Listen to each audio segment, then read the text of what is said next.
Bonjour à tous et bienvenue pour une nouvelle vidéo sur SMS Black Belt. Comme vous l'avez vu dans le titre, aujourd'hui on va parler du sponsoring.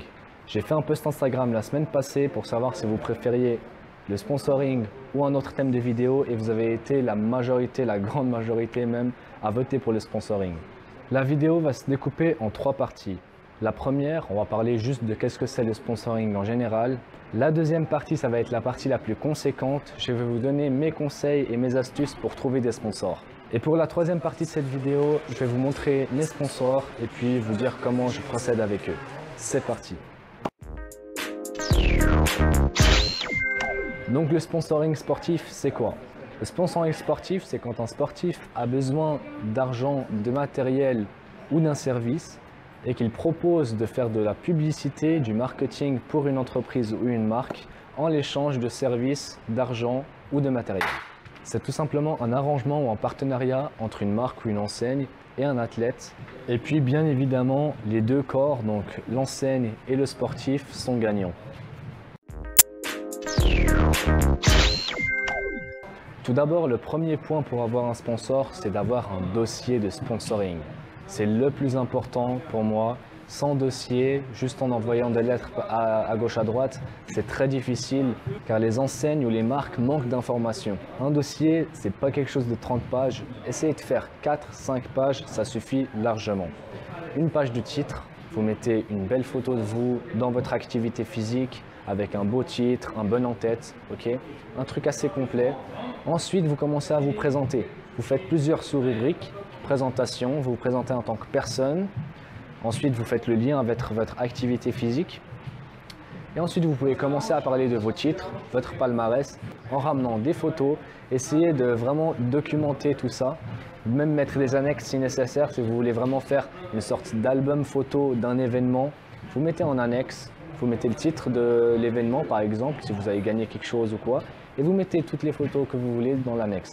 Vous faites vraiment quelque chose de joli, qui donne envie de lire, et aussi mettez-vous en avant. C'est vraiment important de se mettre en avant dans ces choses-là. Parlez pas des compétitions que vous avez loupées ou quoi. Mettez-vous en avant le plus possible. Si vous avez fait des documentaires à la télé ou alors vous avez eu de la visibilité par des articles de presse ou des choses de la sorte, mettez-les, mettez la référence comme ça, la personne, souvent le chargé marketing de l'entreprise, va aller voir ces documentaires-là, va aller voir ces reportages, va aller voir cet article de presse et puis il va s'intéresser, il va se dire que vous avez de la visibilité. Et puis tout au long de la rédaction de votre dossier de sponsoring, pensez à 2 questions qui vont vraiment faire les axes de votre dossier. La première, c'est qu'est-ce que je peux apporter à l'entreprise? Si vous voyez que vous ne pouvez rien apporter, ça ne sert à rien de faire ce dossier. L'entreprise, quand elle va lire le dossier, elle va se dire en quoi cet athlète va m'être utile, en quoi il va montrer ma marque, comment. Donc mettez en avant, comme je vous ai dit, tous les articles de presse, les reportages, toutes ces choses-là qui vous ont donné de la visibilité. Et puis l'axe numéro 2 auquel vous devez penser, c'est qu'est-ce que je recherche. Si vous ne mettez pas explicitement ce dont vous avez besoin, l'entreprise va se dire mais qu'est-ce que je peux faire pour cet athlète? Ça ne sert à rien de dire je veux de l'argent. Ils veulent savoir combien, ils veulent savoir pourquoi, c'est hyper important.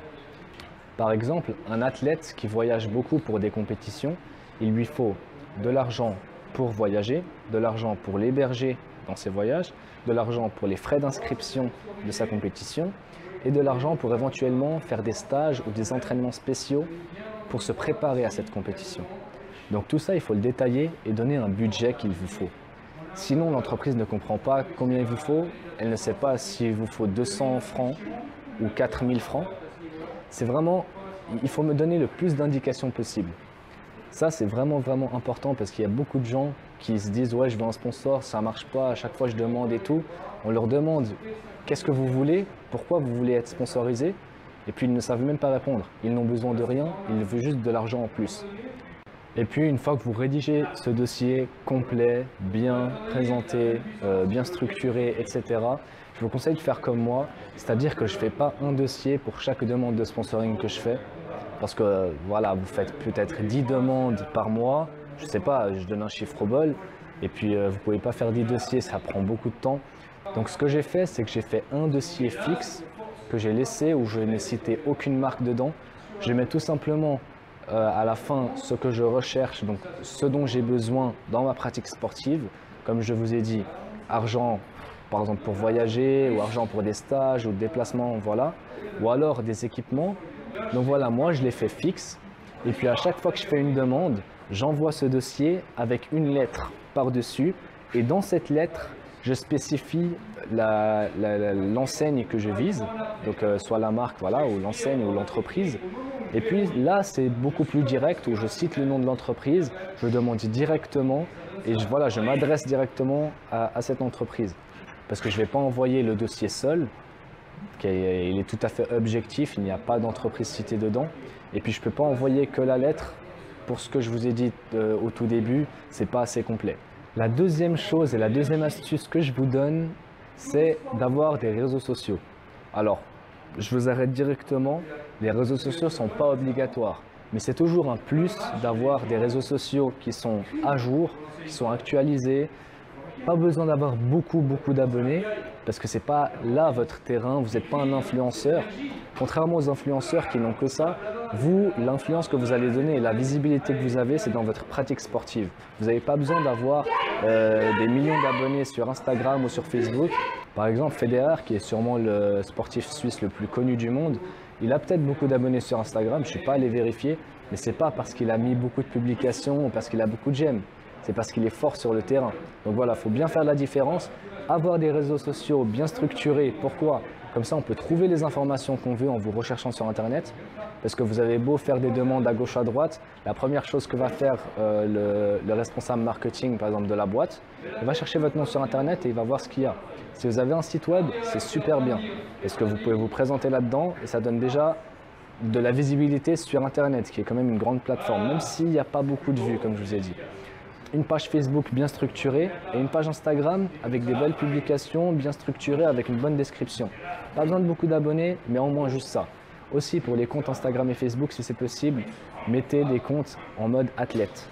Donc il y a une catégorie, que ce soit sur Facebook et sur Instagram, que vous pouvez vous caractériser comme athlète et comme ça les gens voient directement que vous êtes un sportif.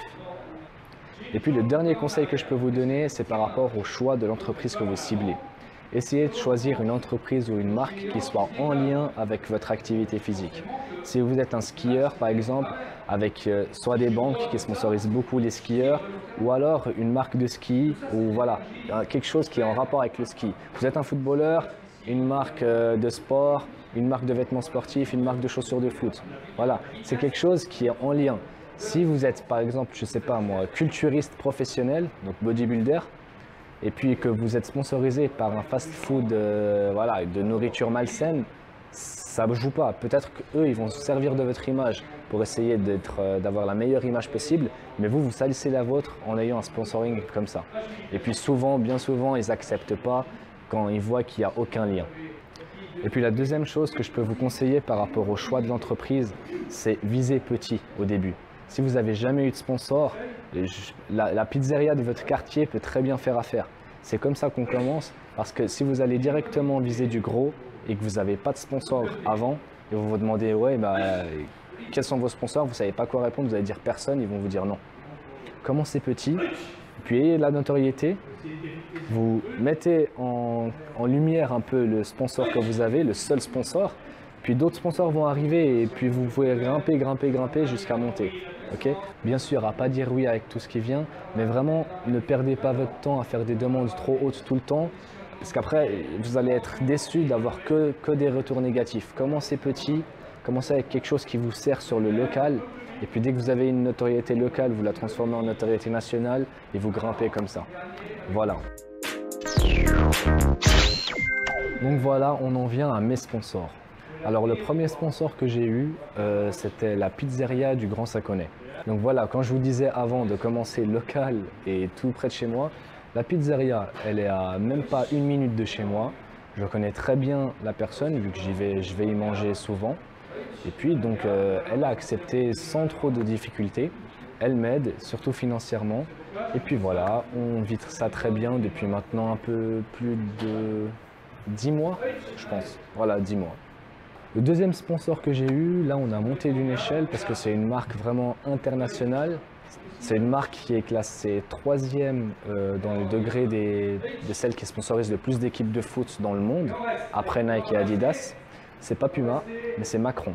Alors vous voyez là, c'est marqué Macron. Ce n'est pas le président, hein. J'en ai marre de cette blague, mais c'est une marque italienne qui fait donc des habits sportifs, des t-shirts, des shorts, des trainings, tout ça. Vous avez sûrement dû voir cette marque dans des équipes de foot. Il me semble que Nice, attends, j'arrive jamais à le dire. L'OGC Nice, ouais, je pense que c'est ça, l'OGC Nice. Ils sont sponsorisés par Macron et puis plein d'autres équipes, notamment espagnoles et brésiliennes. Donc voilà, avec eux, j'ai un sponsoring depuis mars 2018, donc c'est assez récent, mais ça se passe super bien. C'est un sponsoring purement matériel, donc j'ai tous les vêtements bien évidemment gratuits, mais il n'y a aucun financement supplémentaire. Et donc ça, c'est tout pour le sponsoring pur. Après, j'ai des petits arrangements avec quelques enseignes qui ne veulent pas forcément me sponsoriser directement, mais qui veulent quand même m'encourager dans ma pratique sportive. Donc voilà, on fait des petits arrangements et puis ça se passe super bien. Voilà, c'est tout pour cette vidéo. J'espère qu'elle vous a plu. Si vous avez d'autres questions, que ce soit sur mes sponsors ou alors sur le sponsoring sportif en général, n'hésitez pas à les poser dans l'espace commentaire. D'ici là, laissez un j'aime en bas de la vidéo, abonnez-vous à la chaîne si ce n'est pas encore fait et puis on se voit dans la prochaine vidéo. Ciao!